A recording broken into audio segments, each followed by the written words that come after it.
bien le bonjour vous, comment allez-vous chez vous? Salut à tous et bienvenue dans une nouvelle vidéo. Donc aujourd'hui nous sommes samedi et c'est une nouvelle vidéo parce qu'aujourd'hui je vous ai fait une vidéo spéciale contouring. Oui, oh là là, la vidéo commence bien. Vous avez été de plus en plus comment on peut faire un contouring pour tous les jours naturel et non pas le contouring qu'on voit un peu partout. Voilà, un peu comme à la Kim Kardashian. Je voulais juste mettre quelque chose, certaines choses au clair pour peut-être des personnes qui ne savent pas. Le contouring, ce n'est pas Kim Kardashian qui a inventé le contouring. Et non, d'après vous, le contouring a commencé en quelle année? Et bien le contouring a commencé vraiment en 1500. Et oui, les comédiennes utilisaient de la craie blanche et de la suie, justement pour jouer avec le contraste sur scène pour qu'on puisse les voir de loin. C'est ce qu'on faisait à l'époque quand il n'y avait pas autant de maquillage que maintenant pour tout ce qui est théâtre, tout ce qui est comédie musicale, voilà, pour que ça se voit vraiment de loin. Donc oui, je suis malheureux, c'est triste de vous dire que ce n'est pas Kim Kardashian qui a fait le contouring. Dans le monde du cinéma, le contouring a vraiment commencé un peu à se voir dans les années 1920-1930. Plus on avance justement dans les époques, et plus certaines stars comme Marilyn Monroe, Audrey Hepburn commencent et font du contouring. Mais les grandes stars des années 40, 50, 60 faisaient le contouring. D'après vous, qui a inventé le mot et le terme contouring? Je suis quasiment sûr que la plupart des personnes ne savent pas forcément. Et d'après vous, c'est quoi? Le mot contouring a été créé, si je me rappelle bien, dans les années 40-45 par Alex Factor, un grand maquilleur de l'époque. Et c'est lui vraiment qui a créé le mot contouring, donc structure, jeu de lumière et contraste avec du foncé et du clair. Et ouais, les grandes actrices de l'époque comme Marilyn Monroe, Audrey Hepburn ou alors Elizabeth Taylor faisaient également du contouring. Oui, vu que ça prenait de plus en plus de l'ampleur, elles étaient hyper adeptes du contouring. Le contouring a vraiment commencé à voir le jour de plus en plus, surtout dans les années 90, parce qu'on commençait vraiment à s'améliorer en termes de clips vidéo, en termes de concerts, en termes de tout ça. On allait vraiment dans la technologie et c'est vraiment là dans les années 90 où justement le contouring a vraiment éclaté entre guillemets. Si je vous dis pas de bêtises, en 2012, c'est justement en 2012 que Kim Kardashian a commencé à se faire connaître et c'est là justement où l'ampleur du contouring a vraiment pris une ampleur mais de dingue. Donc sur ce, voici une petite aparté sur le contouring. Donc j'espère que la petite intro vous aura plu et vous aura peut-être ouvert les yeux un peu plus sur le contouring et vous aura renseigné un peu sur le mot, sur les techniques et tout ça. Moi je vous laisse directement avec la vidéo justement où j'explique un peu le contouring léger, tout ça, blablabla. Donc je vous retrouve de toute façon tout de suite dans la vidéo. A tout de suite. Et sans plus attendre, nous allons commencer cette vidéo spéciale contouring. Pour commencer cette vidéo, en termes de produits, il va vous falloir du chocolat en morceaux et de la farine pour poudrer. Oui, pourquoi? C'est pour le contouring. Non, je blague, je vais pas faire le contouring avec du chocolat et de la farine. Franchement, c'est une blague, mais j'ai envie de vous dire, pourquoi pas essayer dans une prochaine vidéo, vous faire un contouring qu'avec des aliments. Pourquoi pas, ça peut éventuellement faire un petit challenge. À vous de me dire en barre d'infos. Donc je viens d'appliquer mon sérum, ma crème hydratante et mon contour des yeux de chez Clinique. Donc maintenant je vais appliquer ma base matifiante de chez Tony Moly que je mets tous les matins. Donc ça, vous en prélevez un tout petit peu. Touc et touc. Un petit peu sur le nez. Et voilà, là mon visage est prêt pour pouvoir commencer le contouring. Donc voilà, donc ne vous attendez pas à un contouring hyper bim bam boum paf pouf. Non, ça sera pas dans cette vidéo là, je referai une vidéo justement sur le contouring un peu plus poussé que je ferai sur une, je pense sur une mannequin ou sur une amie. Et ça sera beaucoup plus simple pour moi de vous expliquer quand elle sera à côté de moi et de le faire directement en live que là sur moi. En plus j'ai la barbe. Donc voilà, prenez en considération ce que je suis en train de vous dire vraiment. On se comprend pourquoi je dis ça. C'est vraiment là un contouring spécial homme mais en même temps femme. Mais voilà, ça va être des choses assez subtiles mais avec les mêmes placements qu'un gros contouring. Voilà, j'arrête de le blater et on y va. Perfecteur de teint de chez Urban Decay parce qu'on commence à faire un beau teint. Donc là, moi, je vous fais vraiment en live comment moi je fais tous les matins. Il y a pas de, je fais pas de plus parce que c'est la vidéo, pas du tout. Je fais vraiment ça tous les matins devant mon miroir. Je me prends pas la tête, j'en mets un peu partout. Donc là, moi, mon perfecteur de teint, je l'applique vraiment au pinceau. Pourquoi? Parce que je ne supporte pas appliquer un fond de teint au doigt. Voilà, tout simplement.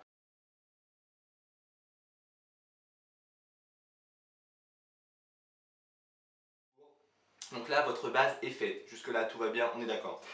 Maintenant, il y a beaucoup de possibilités pour faire le contouring. Soit vous le faites directement avant en base avec du gras. Donc ce qu'on appelle du gras, par exemple, c'est avec des palettes, voilà, de gras, tout simplement, pour commencer à vous faire une base où vous commencez à faire vos lumières et vos structures. Bon, moi ça je le fais pas forcément. Là je vais le faire dans la vidéo pour vous montrer déjà un peu en placement. Ou alors vous pouvez le faire directement, donc vous appliquez votre anti-cerne habituel. Vous pouvez prendre un anti-cerne un petit peu plus clair si vous le souhaitez. Faites juste attention à la colorimétrie de vos cernes. Si vos cernes sont un peu bleutées ou violacées ou très foncées, faites attention.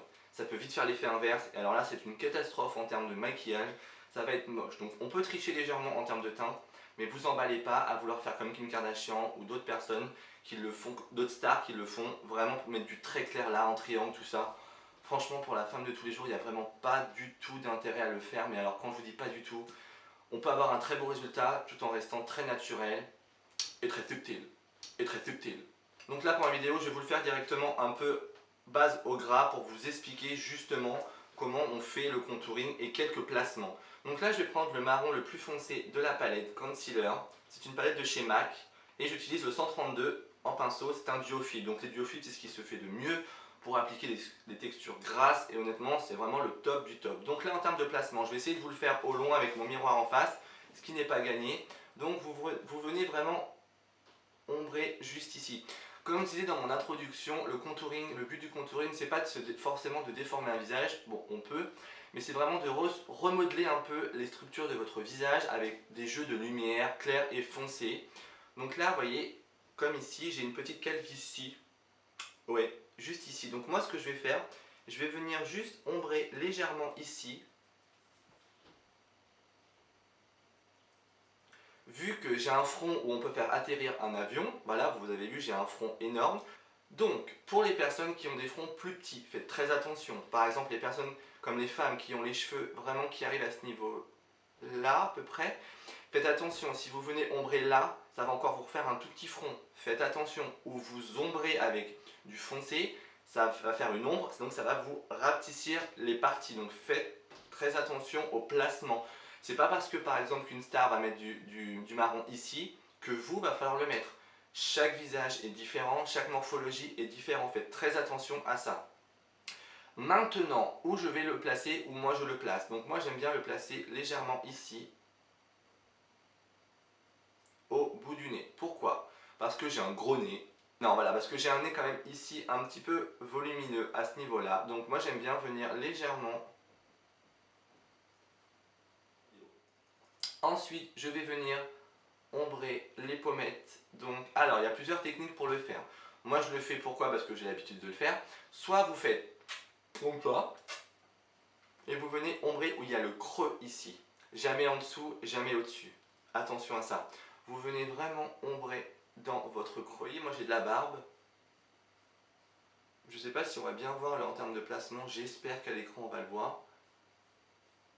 Tout simplement. Jusque-là, est-ce que tout est clair pour vous? Je pense. Moi j'aime bien venir légèrement faire ma banane, mais très très vraiment. Voilà, comme ceci. On en remet un tout petit peu là. Je ne fais pas ici ou le menton. Pourquoi? Parce que j'ai de la barbe, mais vous pouvez venir ombrer légèrement. Par exemple, si vous avez tendance à avoir peut-être le visage un peu rond, un petit peu, voilà, un petit peu rond, vous venez ombrer légèrement, mais ne prenez pas droit au visage. Cassez un petit peu la limite pour justement casser et faire justement le côté un peu plus amaigri, plus fin. Également, si vous avez un menton très vers l'avant, n'ombrez pas le menton. C'est une question de logique, ça va faire que ressortir votre menton. Voilà, faites vraiment attention au placement. Vous n'avez pas tous le même visage de Kim Kardashian, vous n'avez pas la même morphologie, donc faites attention à ça. Valu. Qu'est-ce que je suis sérieux dans la vidéo?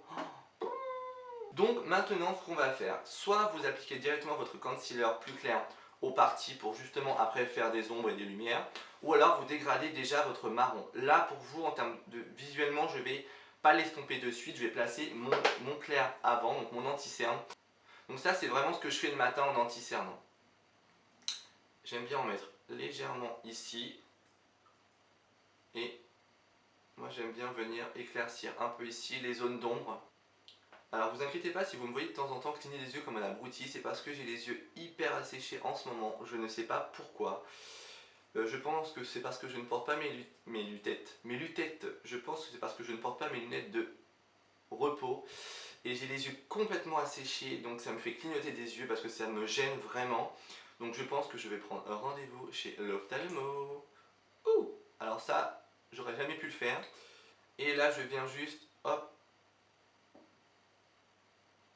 Là je pousse, honnêtement je voulais pas pousser autant le contouring, mais je pense que là je le pousse quand même. Donc je vais pas trop m'enflammer non plus, sinon je vais vous perdre.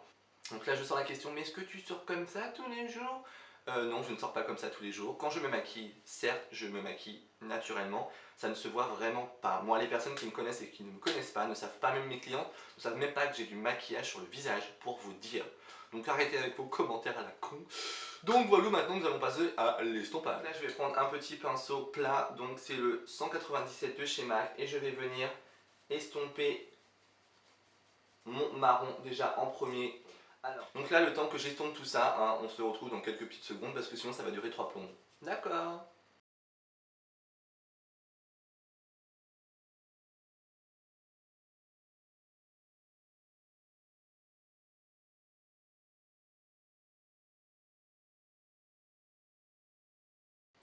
Maintenant que j'ai estompé mon marron, je vais estomper l'anti-cerne que je viens d'appliquer. Donc là, pour l'anti-cerne, je prends mon pinceau et là, je viens l'estomper. Alors, pour l'estompage, c'est comme un anti-cerne classique, hein, de toute façon. Vous, toujours en tapotant, ne vous amusez pas à faire ça, comme ça, comme ça. Ça ne sert strictement à rien, c'est ce que je dis tous les jours à mes clientes, ça ne sert à rien. Pourquoi? Parce que vous venez d'appliquer votre fond de teint, vous venez d'appliquer vos bases, vous venez d'appliquer tout ça. Si vous faites ça, vous retirez tout ce que vous venez de faire avant, donc ça ne sert strictement à rien. Donc par exemple, si vous sentez que vous avez trop mis de matière, ce qui peut arriver, hein, mais moi ça m'arrive, vous tapotez au maximum, vous voyez, moi j'aime bien revenir en remettre un peu partout, estomper, tout simplement. Maintenant, moi ce que j'aime bien faire, l'astuce avant de poudrer, c'est de venir avec le doigt et de venir estomper un tout petit peu, comme ceci. Et là du coup, vous regarderez vos doigts, vous avez toujours le surplus de l'anti-cerne. Donc c'est le surplus que vous n'aurez pas dans vos ridules. Donc c'est quand même bon à prendre. Et voilà. J'ai juste remis, moi je remets un peu d'anti-cerne, un tout petit peu plus rosé, pour neutraliser un tout petit peu ma cerne. Très légèrement, mais alors très très très légèrement. Sachant que c'est le Pro Longwear Concealer. Donc en fait c'est un longue tenue. Moi j'ai des longues journées. Donc quand je le mets automatiquement ça tient toute la journée. Je ne me fais zéro retouche. Donc si vous recherchez un anti-cerne très longue tenue où vraiment ça ne rentre pas dans les ridules, sachant que vous allez voir je ne vais pas le poudrer. Donc il est vraiment top top top top top top top top top top top. Je dis pas ça parce que je travaille pour MAC. Franchement je le kiffe. Alors, par contre, petit bémol, si vous avez le contour de l'œil déshydraté, asséché ou qui a tendance à marquer beaucoup, ne l'achetez pas, concrètement. Parce qu'il marque, forcément, c'est un longue tenue. Donc longue tenue veut dire que dedans il y a des agents justement matifiants et longue tenue pour que ça tienne toute la journée, forcément. Donc ouais, je vous parle beaucoup, mais au moins je vous aurais tout dit et vous ne pourriez pas me dire que je vous avais pas prévenu. Donc maintenant nous allons poudrer. Alors pour poudrer il y a plusieurs possibilités. Soit vous poudrez avec une poudre transparente, libre ou compacte. Soit vous poudrez avec une poudre légèrement colorée qui par exemple est une CC. Ou alors soit vous poudrez directement avec une poudre colorée compacte. Tout simplement. Je pense que ça veut un peu dire la même chose mais c'est pas grave. Donc moi là ce que je vais faire, je vais poudrer tout mon visage. Donc là moi je... D'accord. Là je me poudre moi avec ma Mineralize Skin Finish de chez MAC. Pourquoi? Parce que c'est une poudre naturelle, légèrement satinée, et je ne veux pas, comme je vous ai dit, ressembler à un pot de peinture. Si vous prenez votre poudre et vous faites directement ça, c'est mort. Déjà d'une, pourquoi? Parce que si vous faites directement ça avec votre poudre, vous retirez tout ce que vous venez de faire. Donc ça sert strictement à rien. Il faut fixer avant et ensuite vous pouvez faire des mouvements circulaires.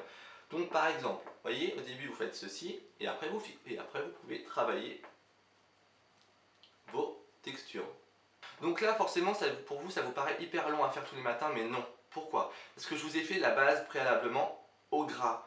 Ça vous n'êtes pas obligé de le faire. Là maintenant ce qu'on va faire, dites-vous que là j'ai mis juste mon fond de teint. J'ai mis mon anti-cerne. J'ai poudré. Jusque là on est d'accord. Donc oubliez un peu ce qu'on vient de faire avant. Avant c'est pour les personnes qui veulent vraiment le faire tous les matins comme ceci. Donc là je vais vous montrer maintenant justement à partir d'un teint naturel ce qu'on peut faire pour avoir l'effet du contouring. Donc là je vais prendre la palette que je vous ai parlé justement dans mes favoris du mois de juin. Donc je vais prendre le marron qu'il y a dedans. Jusque là je pense que tout est clair. Donc moi cette palette là est destinée à ma couleur, donc je ne me suis pas enflammé à prendre quelque chose de trop foncé. Et vous venez repasser là où vous avez mis le marron gras.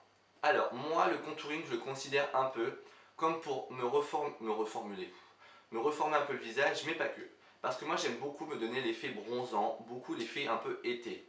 Donc le contouring aide quand même beaucoup à avoir cet effet là. Donc le plus intense toujours au coin externe et on se rapproche du coin interne ici. Vous venez, en tout cas moi je viens ombrer mon nez légèrement. Nous allons appliquer un highlighter. Donc ça l'highlighter j'en mets pas forcément tous les jours, mais j'en mets encore plus parce que je suis complètement amoureux de mon highlighter. Donc vous pouvez utiliser un highlighter crème, vous pouvez utiliser un highlighter poudre. Celui-ci je ne l'ai pas encore essayé. C'est le Too Faced. Vous pouvez très bien appliquer l'highlighter de votre palette MAC si vous l'avez acheté ou vous l'avez dedans. Donc c'est une CCB, vous pouvez l'appliquer. Vous pouvez très bien appliquer un bronzer comme ceci avec différents, pas bronzer, highlighter pardon, avec différentes couleurs. Donc là vous avez un pêche, un jaune et un petit rosé rouge. Donc ça va vous permettre de faire highlighter mais en même temps avoir un effet bonne mine pour faire guise de blush. Ça peut être pas mal. Vous pouvez également appliquer un highlighter légèrement bronzer mais en même temps highlighter. Donc beaucoup de personnes le mettent seul en structure. Voilà, ça peut être un choix. Et également, ça je l'ai acheté mais je ne l'ai toujours pas appliqué, c'est le Too Faced Candlelight Glow avec le chandelier au milieu. Je pense que vous le connaissez, vous l'avez déjà vu, mais il est juste sublime. Ouais, je vais vous la faire de la palette MAC. Donc c'est une CCB que vous prenez. Alors pour tout ce qui est crème, moi j'aime bien la faire chauffer. Vous voyez, je la fais bien chauffer sur ma main. Tout simplement, et je vais venir en appliquer légèrement sur mon arête du nez, au bout du nez très légèrement. Vous pouvez venir en mettre au-dessus du sourcil très légèrement à cet endroit.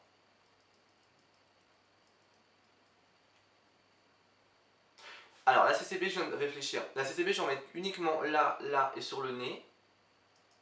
Et les yeux. Je vais vous en mettre sur les yeux également.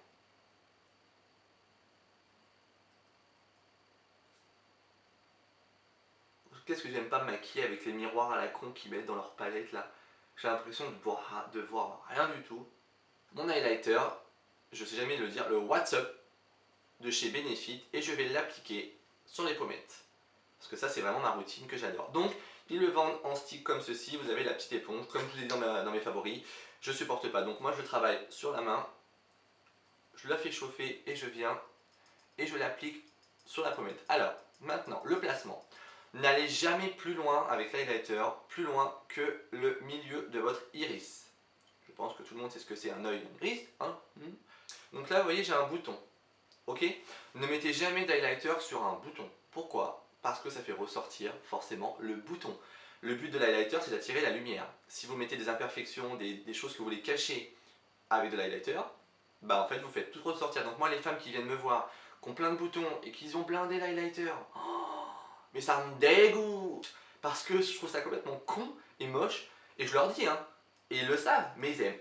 Donc bon, qu'est-ce que vous voulez que je fasse? Qu'est-ce que vous voulez que j'y fasse? Je vais pas les forcer à ne pas le faire. Et pour terminer la vidéo, moi ce que j'aime faire tous les jours, ça n'a rien à voir avec le contouring, mais je le fais quand même. Je me prends un mascara transparent et j'en mets légèrement dans mes sourcils. Parce que j'ai les sourcils rebelles et forcément ils ne se placent pas comme j'ai envie qu'ils se placent.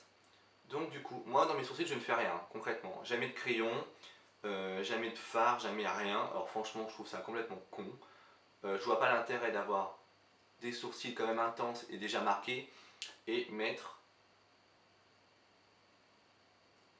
voilà, et mettre du crayon. Là honnêtement je pense que c'est hors de question tout simplement. Alors un petit cil, voilà, tout simplement ça me les a fixés et là j'en ai pour la journée. Et ben je trouve mon teint très beau. Moi, je sais pas ce que vous en pensez, mais moi j'aime beaucoup mon teint. Donc ça c'est ce que je fais vraiment tous les jours. Oui, je le fais tous les jours, hein, concrètement. J'ai un peu plus poussé pour la vidéo pour vous montrer, vous expliquer un peu quelques placements. Vous m'avez demandé un contouring simple. J'ai fait un contouring simple. Pour moi là il n'y a rien de compliqué. Soit vous faites une base au gras avant, soit vous faites directement à la poudre comme je vous ai montré. Honnêtement, entre nous, vous avez exactement le même effet. Si vous avez des questions ou pas, je suis là de toute façon en barre d'infos, je réponds tout le temps ou sur Snap ou sur Instagram. Quoi dire d'autre? Je pense que c'est bon, je pense que mon introduction de toute façon a été assez claire en termes de contouring. Voilà, de toute façon si vous voulez voir une autre vidéo du contouring, mais alors vraiment plus poussée, plus structurée, vraiment façon mode, façon, voilà, vraiment comme je fais en termes de maquilleur, demandez-moi, je la ferai. Bon, peut-être pas tout de suite parce qu'il faut le temps que je trouve les personnes en termes de modèles, mais vous me demandez, je vous ferai la vidéo, ne vous inquiétez pas. Et pour répondre aux questions que j'ai, pourquoi tu ne te rases pas? Parce que je ne veux pas me raser à blanc, sinon j'ai l'impression d'avoir 8 ans. Donc je le redis, je ne me rase pas. Je me rase très près, mais je ne me rase pas. Je termine avec mon petit fixateur de maquillage qui est le Fix Plus de chez MAC. Mais alors ça, moi j'en suis complètement dingue. Concrètement, j'adore. Donc là, donc le Fix Plus va vraiment briller beaucoup sur tout le visage. Ça va se matifier de toute façon parce que c'est à base de sucrose, donc ça fixe de vitamines et de thé vert. Donc en même temps, ça va repulper un peu le visage et tout ça. Donc ça va vraiment s'atténuer aux endroits où ça brille. Sur ce, je vous laisse enfin parce que la vidéo elle va encore durer 3 plombs. J'espère que cette vidéo vous aura plu. N'hésitez pas à me dire dans les commentaires ce que vous en avez pensé. Moi j'attends vos commentaires et puis écoutez, je vous dis à mercredi dans une prochaine vidéo. Prenez soin de vous, faites attention à vous. Et puis voilà. Ah oui, et je voulais vous dire avant de couper la vidéo, beaucoup me demandent pourquoi quand mes vidéos sortent, les commentaires ne sont pas en dessous. Tout simplement parce que, comme je vous ai déjà dit dans ma FAQ foire aux questions, je valide mes commentaires. Pourquoi? Déjà pour supprimer et bloquer les grands cons et les grosses connasses, tout simplement. Et en même temps, ça me permet de lire correctement vos messages et de répondre automatiquement. Si tout se publie, je vais avoir la flemme de descendre jusqu'en bas et je ne vais pas répondre. Donc c'est ma façon de faire et ça pour le coup je ne changerai jamais. Donc voilà, tout simplement. Donc sachant que je travaille la journée, je les valide que le soir. Donc voilà, je réponds à votre question en même temps. Écoutez, je vous laisse enfin, donc n'hésitez pas à liker et à vous abonner à ma chaîne YouTube. Nous sommes de plus en plus nombreux comme je dis souvent à chaque vidéo, mais c'est vrai que ça monte à une vitesse pas possible. Je vous fais de gros bisous et je vous dis à dans une prochaine vidéo. Bisous.